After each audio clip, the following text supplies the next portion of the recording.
Hi everyone, welcome back to my channel. In this video, I will be telling you a few things you really should know before you start downloading and using free PDF patterns.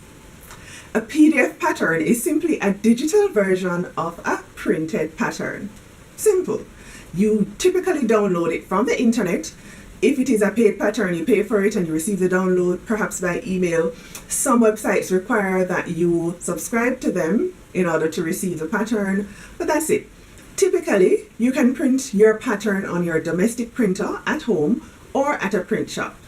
You sometimes have an option between two pattern types or two pattern files where you can print for A4 size or letter size, or you can do large format printing if you have that available at a printer near you. With that said, that means that if you're printing on letter size paper or A4 paper, you know you're probably going to have to assemble that pattern. But if there is a file available, you're possibly able to print it at a printer with all the pieces intact, and you just cut it out as you would a regular pattern. So let's talk about the things you should know before you start downloading and printing patterns. The first thing I'll talk about is the quality and how to select the best possible quality. Now, there's no hard or fast rule. This does not apply all the time, but it's something to keep in mind. Companies that have paid patterns often do higher quality PDF patterns. So if they're printed patterns or if their PDF patterns require some kind of payment, they typically have a fairly advanced skill in creating PDF patterns, and so you're likely to get higher quality and possibly better instructions for your free pattern. However, that's not always the case, and a lot of companies that have free patterns have perfectly good patterns. And that's a part of why I'm doing this series, to review free PDF patterns, because frankly, even when a company does have a lot of good patterns, not all of them are great. Another thing to keep in mind is the fact that sizes can vary widely. Remember that they can create whatever sizing structure they choose. So because you're a size 14 in a larger pattern company's sizing doesn't mean you'll be a size 14 in a PDF pattern. This is not a negative thing. It's just something that you need to be aware of. One of the things I'm sure you're wondering if I'm going to talk about is the cost. And yes, it can cost more.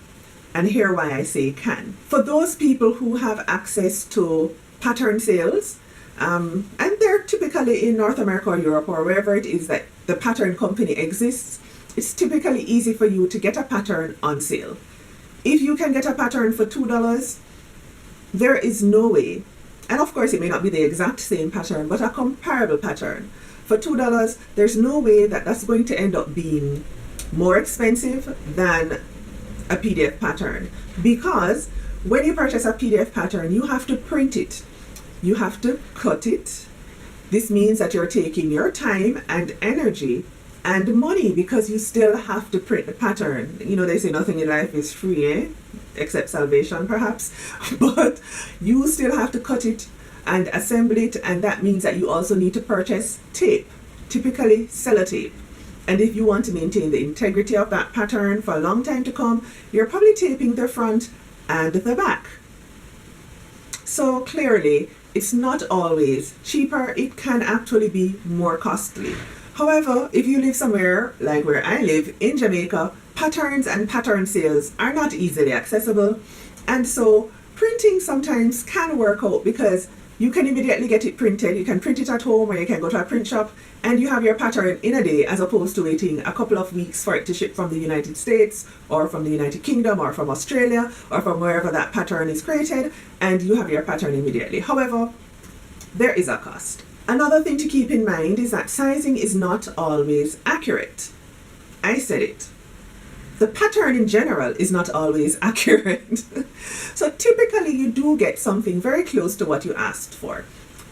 But there are times when something is like a ½ inch off or a ¼ inch off.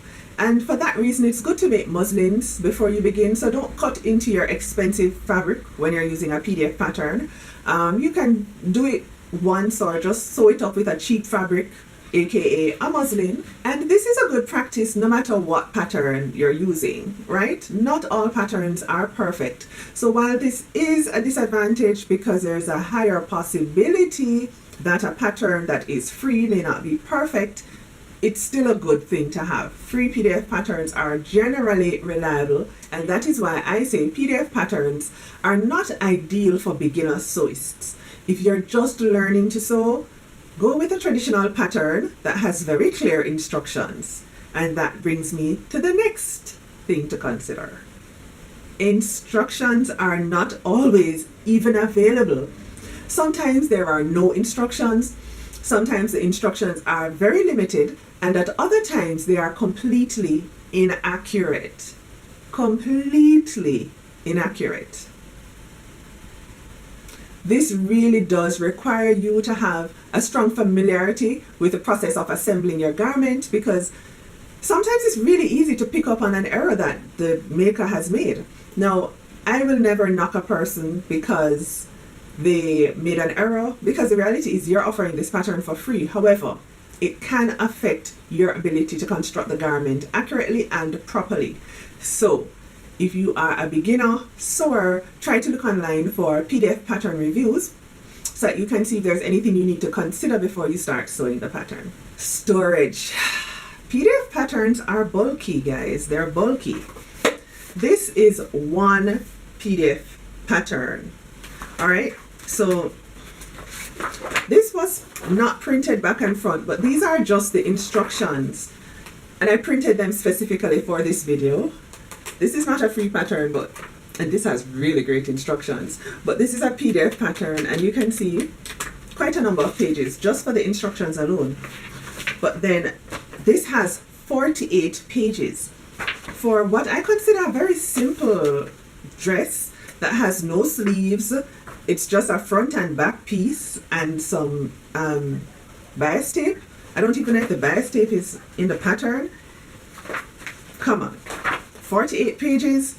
So it can really add up, guys. It can really add up. And then once this is assembled, especially if you print on standard paper, standard 100-pound paper, storing your pattern can get very bulky. Very bulky. So you need to ensure that you have a proper storage system in place. This may require that you even purchase envelopes, because some people hang their PDF patterns on hangers. No way.